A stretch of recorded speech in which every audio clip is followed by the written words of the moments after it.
Hello বন্ধুরা, কেমন আছেন সবাই? আশা করি সবাই ভালো আছেন। আমাদের আজকের গল্প আমার বিনদেশি তারা, পর্ব 27, লেখিকা নির্জারা নীরা। গল্পটি ভালো লাগলে অবশ্যই লাইক, কমেন্ট, শেয়ার করবেন। আর চ্যানেলটি যদি সাবস্ক্রাইব না করে থাকেন প্লিজ সাবস্ক্রাইব করে বেল আইকনটি প্রেস করে রাখুন।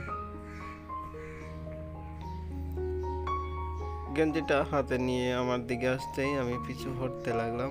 ভয়ে আমার জান বেরিয়ে যাচ্ছিল। মাথা নাড়তে লাগলাম যাতে আমার কোনো ক্ষতি না করে, কিন্তু তার চেহারার কোনো পরিবর্তন নেই। সে চট করে আমাকে টেনে ধরলো। আমি শুধু প্রাণপণে মাথা এদিক ওদিক নাড়ছিলাম। মনে হচ্ছে লিওকে এতদিনেও আমি চিনতে পারিনি।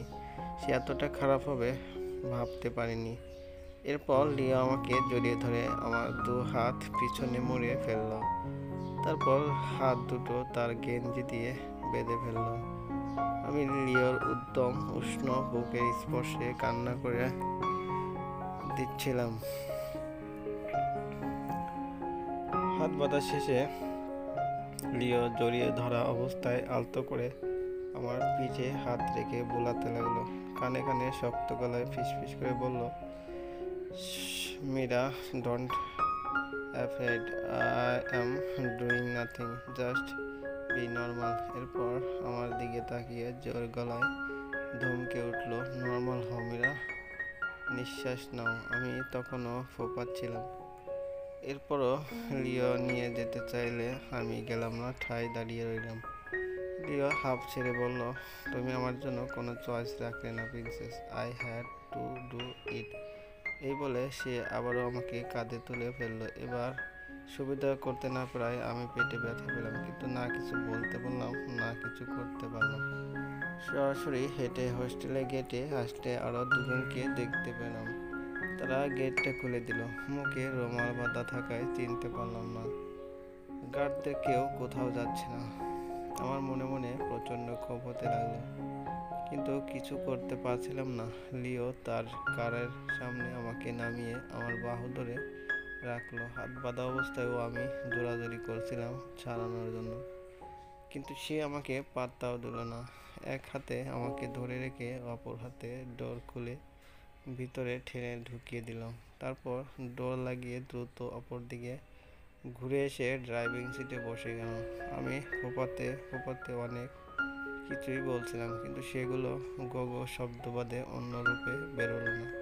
লিও গাড়ি স্টার্ট দিল। এখনও সে তার খালি গায়েই আছে, কিন্তু এ মুহূর্তে সেটা কোনোভাবেই আকর্ষণ করছে না। মাথায় ঘুরছে কীভাবে ছাড়া পাবো। ওর দিকে ফিরে আমি অনেক কিছু বোঝার চেষ্টা করছি, বিনিময়ে সে শুধু এক টুকরো বিদ্রূপের হাসি উপহার দিল। তারপর নিজ থেকে কথা বলতে লাগলো, রিচার্ডের সাথে ডেটে যাবে, তার সাথে ডিনার করবে, ফুর্তি করবে, ঘুরে বেড়াবে, তাই না? আমি অবাক হলাম। রিচার্ডের সাথে কখন ডেটে গেলাম? আর ডিনারই বা করা হলো কখন? ঘুরে বেড়াবার সুযোগ তো হয়নি। তাহলে লিও মিথ্যা বলছে কেন? আমি লিওর দিকে বড় বড় চোখে তাকালাম। তাকে বোঝানোর চেষ্টা করলাম সে যা বলছে সব মিথ্যা, কিন্তু সামনে নজর রাখতে রাখতে বলল, একদম এভাবে তাকাবে না।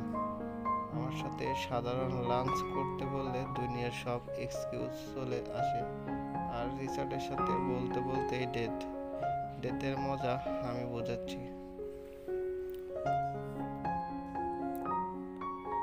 লিও আমাকে ভুল বুঝছে। আমি কখনোই রিচার্ডের সাথে ডেটে যাওয়ার প্ল্যান করিনি। শুধু মাত্র ডিনারে যাওয়ার কথা হয়েছিল, তাও ওর কারণে ক্যান্সেল হয়ে গেছে। কারটা একটা গেটের ভিতর প্রবেশ করলো।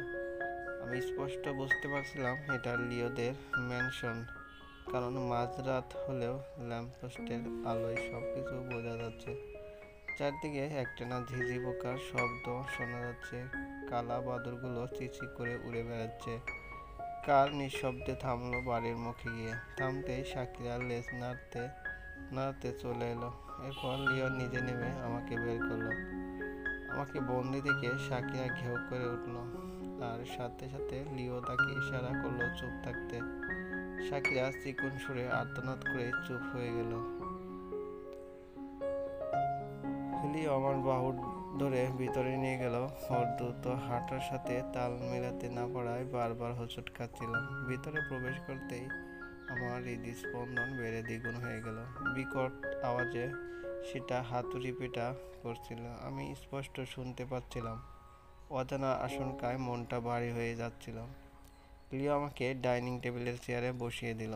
গেটের ভিতর ঢোকার পর থেকে সে আমার সাথে কথা বলেনি। বসিয়ে দিয়েই কড়া চোখে বলল, একদম নড়াচড়া করবে না। এখান থেকে যদি চুল পরিমাণও নড়তে দেখি তাহলে টুকরো টুকরো করে তোমাকে রিচার্ডের কাছে পাঠিয়ে দিব। তারপর আয়েশ করে ওর সাথে ডেটে যাও। ভয়ে আমার মুখ শুকিয়ে এলো। সাই জানালাম মাথা নেড়ে, আমি এখান থেকে উঠবো না।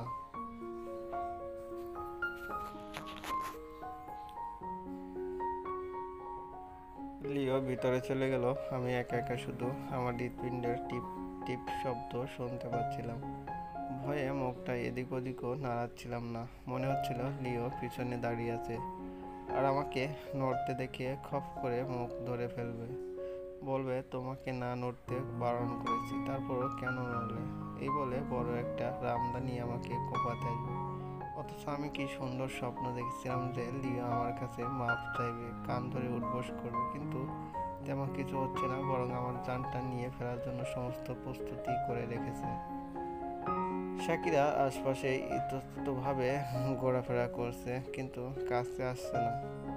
পুরো ঘরটা নীরবতা নামকে নিঃশব্দে মেতে আছে। সবাই কোথায়? তারা কি দেখছে না তাদের ছেলে খুন করার জন্য কাউকে অপহরণ করছে? ঢং ঢং ঢং ঢং শব্দে দেয়াল ঘড়িটা ডেকে উঠল।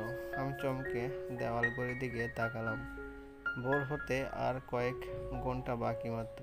ভোর হতেই সবাই জেনে যাবে আমি কিডন্যাপ হয়েছি। খোঁজ খোঁজ রব চারদিক পড়ে যাবে, কিন্তু আমাকে খুঁজবে কে?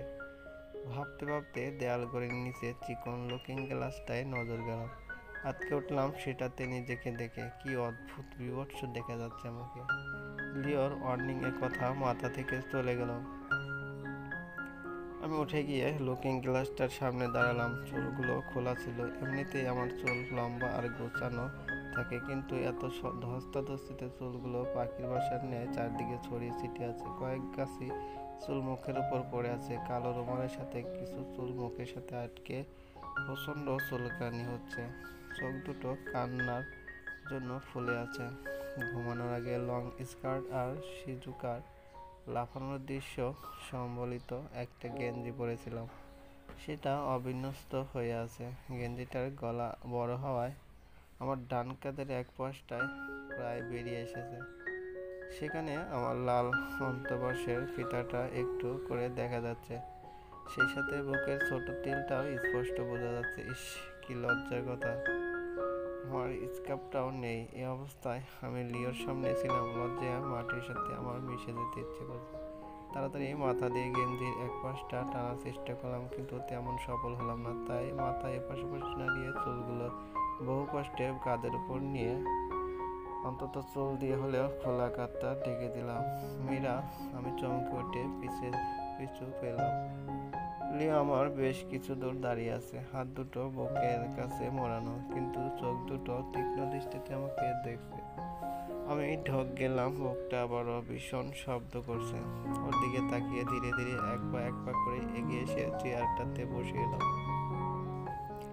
সেখানে লিও বসিয়ে দিয়ে গিয়েছিল। তারপর আর চোখে লিওর দিকে তাকালাম। সে কোনো কথা বলল না, সোজা কিচেনে চলে গেল। কিছুক্ষণ পর আবার ফিরে এলো, সাথে দুটো প্লেট। সেগুলো রেখে আবার কিচেনে গেল। এভাবে বেশ কয়েকবার আমি হা করে তাকিয়ে রইলাম। কি করছে এসব লিও? সব আনা শেষ, প্লেট সবগুলো ঢাকনা তুলে দিতে লাগলো। এসব কি প্লেটে? কি সব রান্না? এত সব কিছুর মধ্যে একটা প্লেটে গাজর, শসা, পেঁয়াজ গোল করে কাটা, অপরটাতে আস্ত একটা ছিন্ন ছিন্ন মাছ রাখা। মনে হচ্ছে মাছটাকে ভাজতে গিয়ে সেটার খিচুড়ি বানিয়ে ফেলা হয়েছে। আমি জিজ্ঞাসু দৃষ্টিতে লিওর দিকে তাকালাম। সে প্রথমে বড় একটা নিঃশ্বাস নিল, তারপর আমার মুখে রুমালটা খুলে ফেললো, এরপর হাতের বাঁধনটাও। মুখটা অনেকক্ষণ ধরে বাঁধা থাকায় ভীষণ রকম ব্যথা করছিল। তারপরও হাত ছাড়া পেতে গেঞ্জি ঠিক করে চুলগুলোকে মুড়িয়ে এক পাশে নিয়ে আসলাম। তারপর তাকালাম লিওর দিকে। সে আমার কিছু দূরে দাঁড়িয়ে আছে। ওর চোখে অদৃশ্য অনুভূতি খেলা করছে, বোঝা যাচ্ছে না কি সেটা। হঠাৎ সে তার কান ধরল। ওকে কান ধরতে দেখে আমি কিছুটা চমকে গেলাম। হা করে ওর কাণ্ড কারখানা দেখতে লাগলাম। লিও ভাঙ্গা ভাঙ্গা গলায় বলল, আই এম সরি মীরা। এই বলে কান ধরে বসে পড়ল। তারপর আবার উঠে দাঁড়ালো। দাঁড়িয়েই বলল, তোমাকে ইনসাল্ট করার জন্য আমি দুঃখিত। এ বলে আবার বসলো। তারপর উঠে দাঁড়ালো। আমি বিস্মিত চোখে হা করে আছি। লিও আবার বলল, কিন্তু এখানে আমার কোনো দোষ নেই, সব তোমার দোষ। এই বলে আবার বসে পড়ল। তারপর উঠলো, তুমি রিচার্ডের সাথে ডেটে যাবে কেন? তাকে তোমার হাতের রান্না খাওয়াবে কেন?